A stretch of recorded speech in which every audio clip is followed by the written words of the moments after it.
بسم الله الرحمن الرحيم والصلاة والسلام على أفضل المرسلين سيدنا محمد. النهارده هنكمل الديكشنري comprehension. تمام، بس قبلها هناخده برضو مثال عن اللوب أو النستد لوب في الليست comprehension كنا بنعمله ازاي.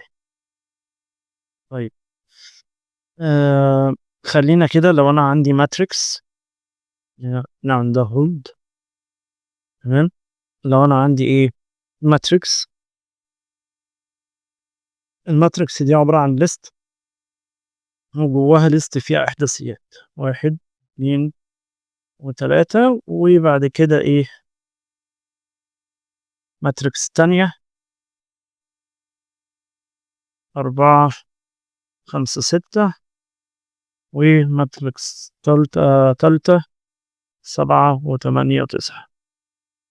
تمام. الطبيعي لو أنا عايز أدخل كل جوه ليست وأطبع اللي فيها كنا بنيجي نعمل إيه التراديشنال لوب أو اللوب العادية، كنا بنيجي نقول إيه فور مثلا ام مثلا او اكس ان ماتريكس.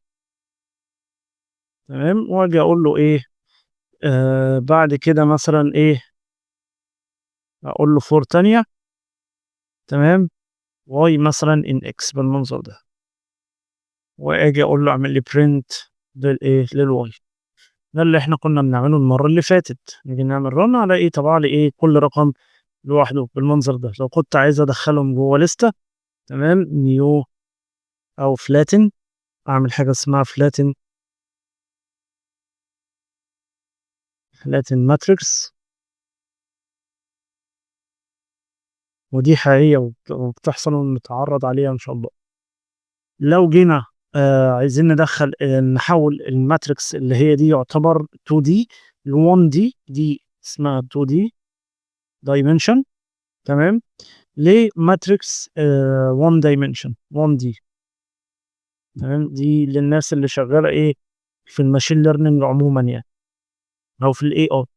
لو جينا قلنا 4x in matrix و 4y in x، كل ده عشان انا احول الماتريكس دي من 2D dimension ل 1D dimension قبل ما ادخلها للماشين ليرنينج موديل بتاعي. فكنت بعمل ايه؟ تمام، ممكن اقول مثلا الفلاتن ماتريكس دوت ابند لمين للواي. ده الطبيعي. لو جينا قلنا له هنا اعمل لي برنت للفلاتن ماتريكس، تمام، هلاقي ايه طلع لي خليها لي 1D بالمنظر ده. تمام. والوهلة تحس الموضوع طويل، انا باجي اعمل فور جوه فور وباجي اضيف الكلام ده كله، كل ده لود على الميموري بالذات. لو انت شغال شغل كتير يعني اكيد كده كده وانت في البروجكت بتاعك ما بيبقاش كام سطر كود دول بس، لا، تمام، بيبقى في سطور كود كتير بتبقى شغالين. وكمان عايزين نتعلم في بايثون هاو تو رايت كلين كود. في بوست على لينكد ان انا كنت منزله الاكزامبل بالسوليوشن، اشيره ان شاء الله، احط اللينك بتاعه واحنا شغالين ان شاء الله اول ما ينزل الكورس. طيب، ممكن نعملها ازاي بدل كل ده؟ خلينا نشيل الفور لوب، نعمل لها كومنت بالمنظر ده. طيب هتيجي تعمل ايه؟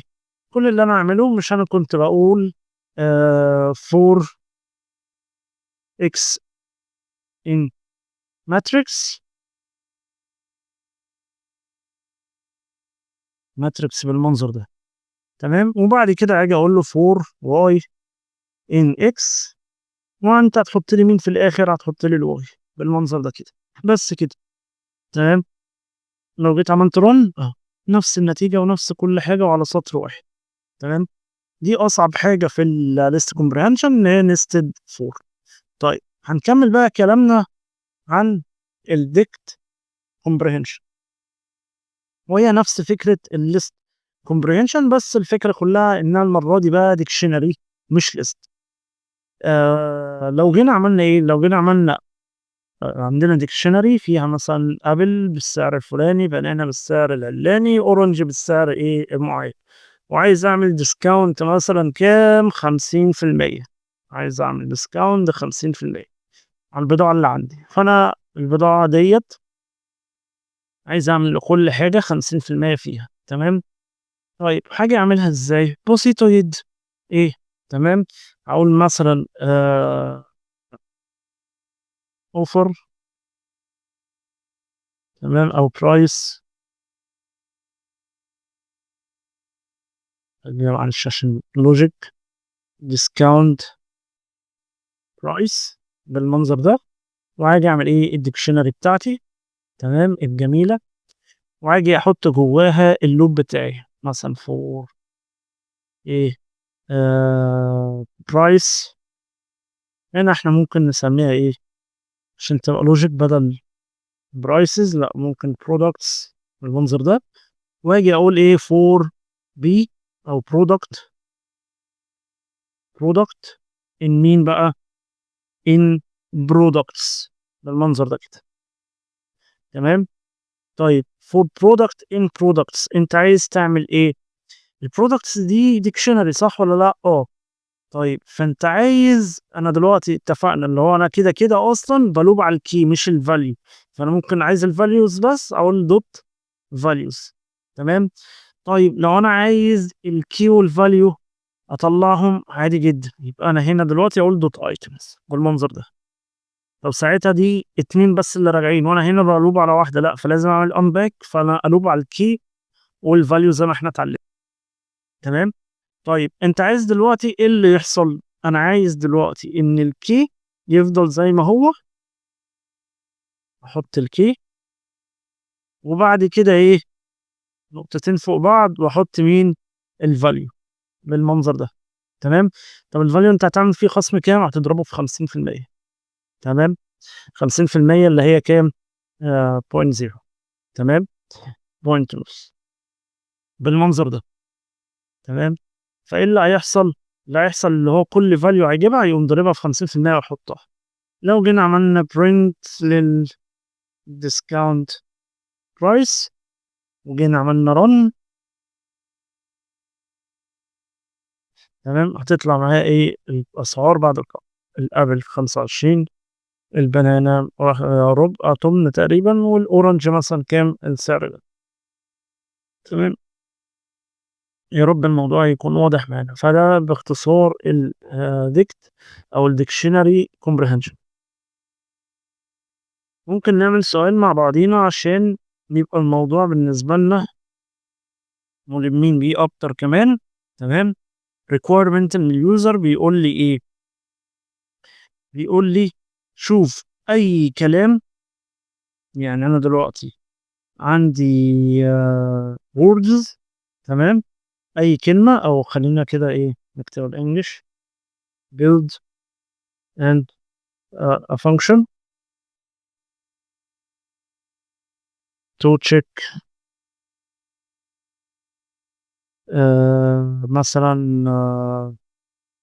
لو عندنا the word اكبر من 3. تمام. لو كلمة اكبر من 3 كاركتر. تمام. اعمل لي ليها، حولها، خليها ايه lower case. معنى ايه؟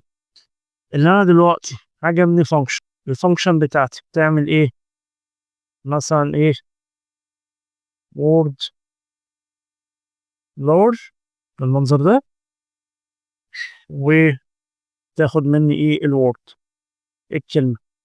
وبعد كده عايز اشيك لو الوورد دي مالها اكبر من، تمام 3. طب مين الوورد اللي اكبر من 3؟ اللين بتاعها. لو اللين بتاعها اكبر من 3 تعمل لي ايه؟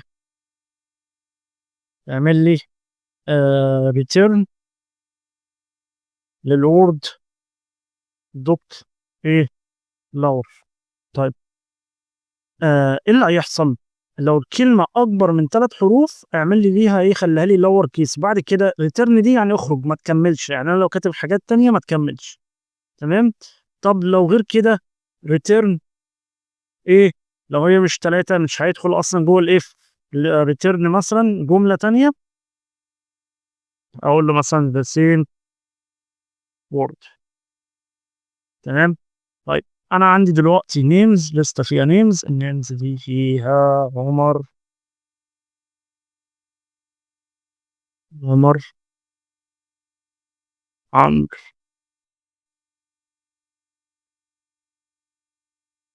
عمرو، عمر.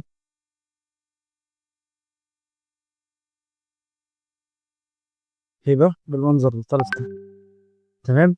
انا عايز اشغل الفانكشن دي على ايه؟ على كل ايه عنصر عندي. تمام في النيمز دي. هل لازم اعمل هل لازم اعمل تراديشنال لوب؟ لا، انا ممكن ايه اقول له النيمز الجديده بتساوي ايه. تمام. بتساوي الكلمه دي. انا ممكن هنا بدل اقول له ذا سيم وورد، لا ارجع له بس اقول له ريتيرن الوورد العاديه. سيب لي الوورد لو هي اسمه الليتر عادي دي. تمام. وهنا بقى احط ايه اللوب بتاعي. ايه اللوب بتاعي؟ مثلا فور نيم ان نيمز. تمام. آه امتى تعمل امتى تعمل الحوار ده؟ هاجي اقول له اف لو النيم ماله. لا، مش اف لو النيم، مش هستخدم اصلا النيم. انا ممكن امرر كل كلمه من النيم دي للفانكشن. انادي على الفانكشن اللي هي وورد لور، وادي له ايه النيم ديت يطبقها. تمام. لو جيت قلت له اعمل لي برنت للنيمز بالمنظر ده، وجيت عملت رن، الاقي ايه عمر خليها لي سمول لتر عشان هي اكبر من 3. عمرو سابها زي ما هي. هبه خليها لي سمول لتر عشان هي اكبر من 3. فاحنا كده يا رب الموضوع ايه يكون سهل معانا. لو في اي سؤال سيبولي في الكومنتات هرد عليكم ان شاء الله. السلام عليكم.